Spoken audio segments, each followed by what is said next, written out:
Okay, okay. I bought some garlands that arrived today. Let's see them.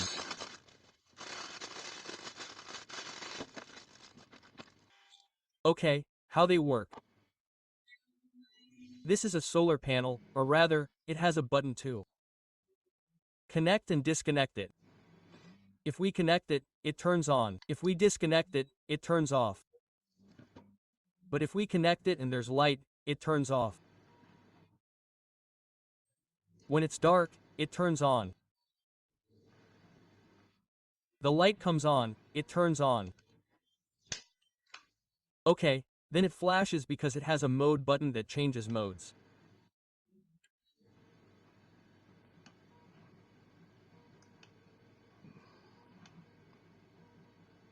Well, that's how I'd like it to be. Yes, let's see.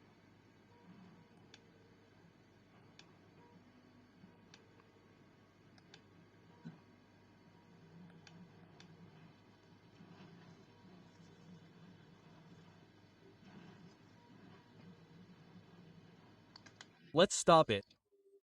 I'm going to install it outside the house, on the terrace. But first, I suppose on the channel you're saying, we want to see inside.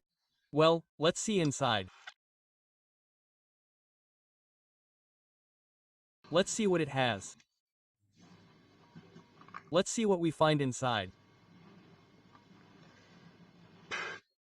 Well, yes, it only takes one 1.2 volts battery. I can change this one for 1.5, right? I think so. And then, let's see. No, it doesn't let me. Okay, look, it has.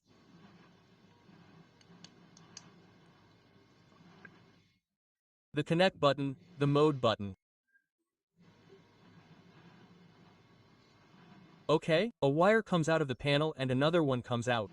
Okay, so I suppose the integrated circuit, well, logically the integrated circuit is this one here. This is the integrated circuit that does everything. Then these are some transistors. I suppose these are resistors or diodes. I can't see it well now. So that's it. Well, I don't know. Maybe I'll put it on. Well, I'm always on time. Okay, we'll try it like this. This, of course, this is designed. Okay, that's why you see it has this rubber. This is designed for outdoors in case of rain, so that it doesn't affect the inside of the device. Hey, if we don't put the pipe on, we're not doing anything.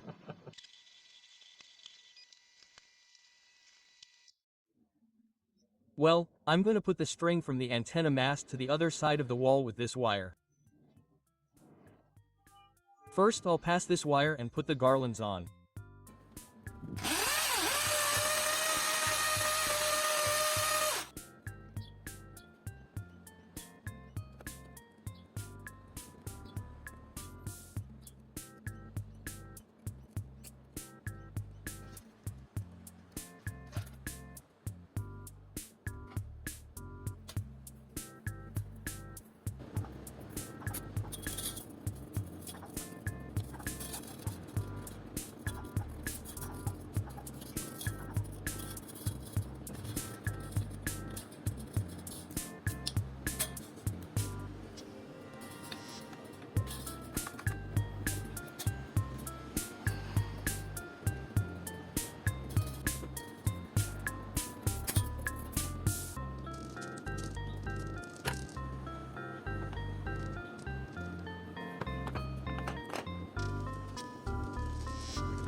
The video should have ended, but I saw a problem there.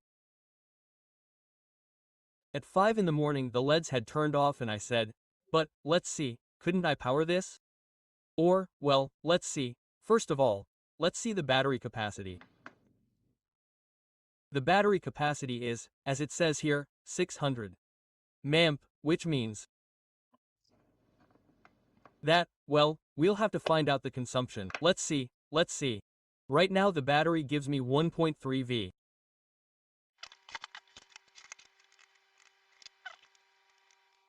Let's put 1.3 volts and 50 mAh. Okay, so if 600 mAh divided by 50, that is, 600 mAh in an hour. If it consumes 50, 600 divided by 50 is 12 hours. In other words, it would have to last me 12 hours. It could be that the battery wasn't fully charged. Since it was the first night, it didn't have time to charge because it was packaged. So, that could be it. But anyway, let's make a circuit. I start with a 12 volts battery from my photovoltaic system, which supplies me with, let's say, approximately 13 volts for the example. If the rechargeable battery is 1.3 volts so that approximately 50 mAh circulate, the equivalent resistance of the LEDs is around 28 ohms. To power it with 13 volts I could use a voltage regulator, but I put two diodes in series for protection. Even so, the current of the diodes must be limited, which in my case must not exceed 1 amp. With a 250 ohm resistor it works perfectly.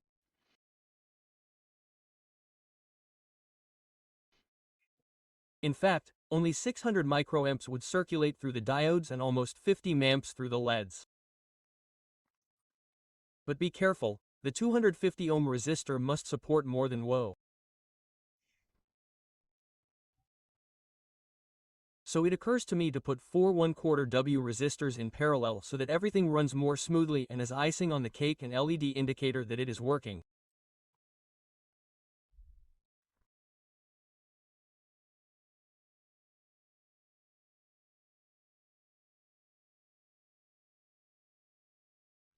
Also, just out of curiosity, how can it be that it has the intermittent mode? How can it be if only 2 cables come out? How can it be done with just 2 cables, intermittent from one of the LEDs to the other?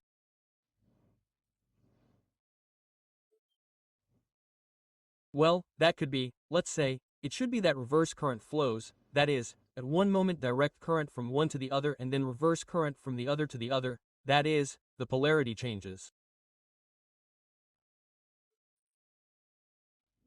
So, there are some LEDs where half of the diodes are in opposition. When the polarity is one way, some LEDs are blocked and the others are conducting. When it changes, the ones that were blocked go into conduction and the others are blocked. Okay, look, indeed, I have put the stylus and it is alternating current. What it does is when half of the LEDs have to light up, the waves are at the top and the other half when it ends at the bottom.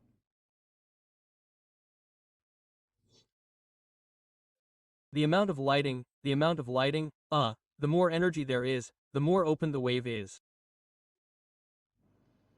At least, less, but it always goes at a frequency of 157.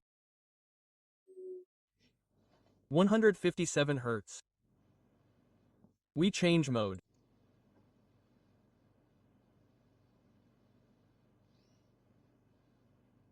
We change mode. When both are turned on, it alternates very quickly. Well, as it turns on more, it opens more. But we are almost at 22 kHz. But both are turned on, that is, both above and below, very fast. We change mode. We change mode. I think that's how it has always turned on, so it stays like that. The best thing about this is that since it goes so fast, it's best that we do it. That's it. No, let's see.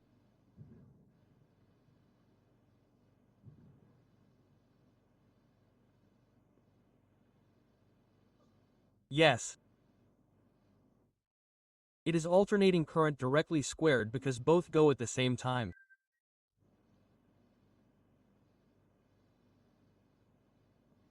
With a rest time, right? There is a rest time, but it goes at 20 kilohertz according to what it tells me here. 20 kilohertz, that is, an incredible value.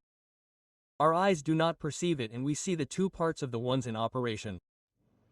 We change mode. Okay, this frequency is lower, 100 and something. Right? But that is the frequency it detects. It depends, of course, it depends. Maybe it detects the gaps. Okay?